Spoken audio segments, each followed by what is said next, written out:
last week. We had lots to discuss in this week. There are quite a few news headlines which actually caught my attention, and I thought it's worth digging deeper into to figure out whether it's good for you in your personal finances or it's simply something you can ignore. So the first piece of news that I actually came across and which caught my attention was this about luxury holiday homes between 5 crores and 10 crores being bought by HNIs. Now this is like an eyeball grabbing headline because it makes you feel that you also want a holiday home, but their reality is not your reality. There are people who have the kind of surplus to put in property like a holiday home and not really care about what happens to the monetary value of that. However, you have to think about this, that whether 5 years later the holiday home is going to be maintained just as it is now, whether 5 years later you will want to keep going to that holiday home, or you'd get tired of it.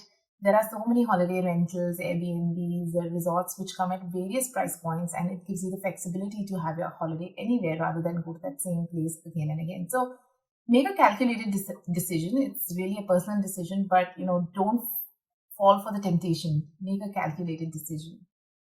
Okay, retail investors, MF's cushion FPI exit impact raise holdings to record high. What holdings are they talking about? They're talking about retail investors and mutual funds contributing around 15% of holding towards listed companies in the equity market. So it means that equity investing from retail investors and mutual funds has inched up over the years. It's at a record high in terms of holding of listed equity companies. And this is actually good news. Over the years, it means that people are focusing more on equity as a long-term asset, whether it is directly by retail investors or through mutual funds. And overall, it's good. Ignore the impact of FPI exit because that doesn't really have to do with you, but you should know that this is the trend, this is what is happening, and actually it's a good trend. All right, government is examining GST on crypto mining and supply.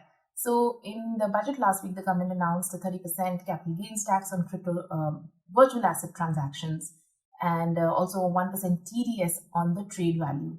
So that had to do with the trading and the capital gains on that trade. And this, what is coming up in this headline is about the crypto mining and also the exchange of crypto like a barter, right? So what do you consider it, as a currency or as a service or some goods that are being exchanged? So this is important in the sense that we don't know what the outcome will be, but it means that the government is actually thinking of taxation, which is a step towards regulation in this space, which is quite required, especially for investors who are jumping into cryptocurrencies just thinking that it's a overnight get rich kind of a scheme, which it is not. There is a lot of risk, and hence regulation is actually welcome. Okay, equity fund inflows slow from December high. SIPs hit new record. A headline worth ignoring. It's confusing. Equity fund inflows slow, but SIPs hit new record. So you're thinking, what's happening? SIPs are good, equity funds are not. No, that's not the case. They are comparing equity fund inflows just compared to the previous month, which is really not a point of discussion. We read about the trend that mutual funds and retail investors are becoming, in more numbers, long-term investors in equities, and that's a good trend over the years. So this one, these kind of month-on-month what happens in fund flows is not important. The second part of this news, SIPs hit new record, is a good thing. It means that individual investors are recognizing the value of regular investment in long-term assets like equity mutual funds. Okay, small news, tech buzz. Tap to Pay goes live on new iPhones. It is another way, another convenience for you to use while making payments. This one's through Apple Pay. Eventually, we'll all be doing this, tap payment. But remember, just because it's convenient is not a license to overspend. I think that warning I wanted to send out through this news piece.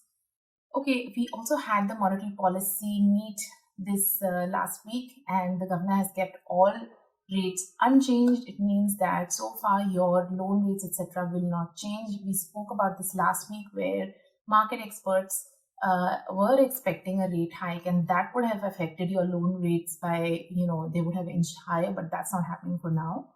The governor has also warned against, going kind of overboard on crypto because he said that there's no asset behind it. Still too early. We don't know where this goes. We don't know what the how much the technology actually leads to price rise and all of those things. But yes, he's right to warn and say that be careful because the risk really is losing your entire capital. Okay, what next? This is a very important piece of news and may have gotten lost. You may not have even seen it.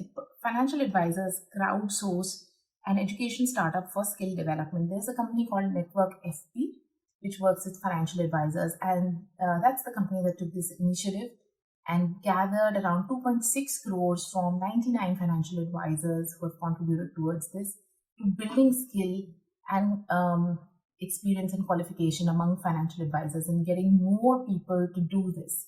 It means that over time, individual investors will have better access, greater access to qualified and skilled financial advisors, which is really good news. It is the need of the hour. Okay, one more piece of news. The government is open to some tinkering in capital gains tax regime. Immediately people are thinking that they'll reduce the tax. They may not. If they reduce it, of course, it's good news. If they don't,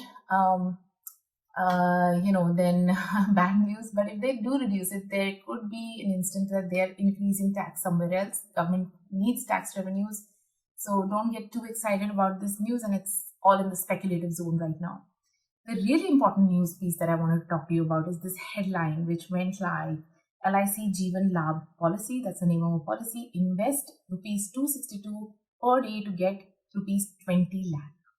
So exciting. I just have to invest 262 a day and get 20 lakhs. Let's dig deeper. This one really requires us to dig deeper. 262 a day means about 95,000, slightly more than that, in 365 days or 1 year.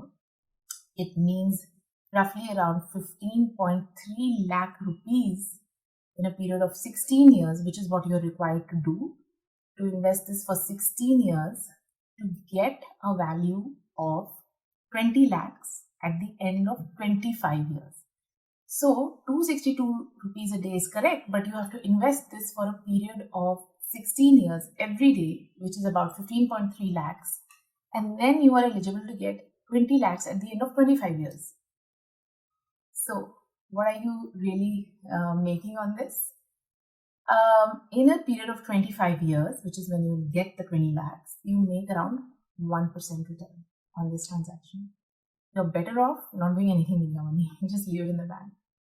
Now, the article also says that if you do remain invested till maturity, which is at the end of 25 years, you can get a bonus, which then your total corpus becomes around 37 lakhs at the end of 20 years.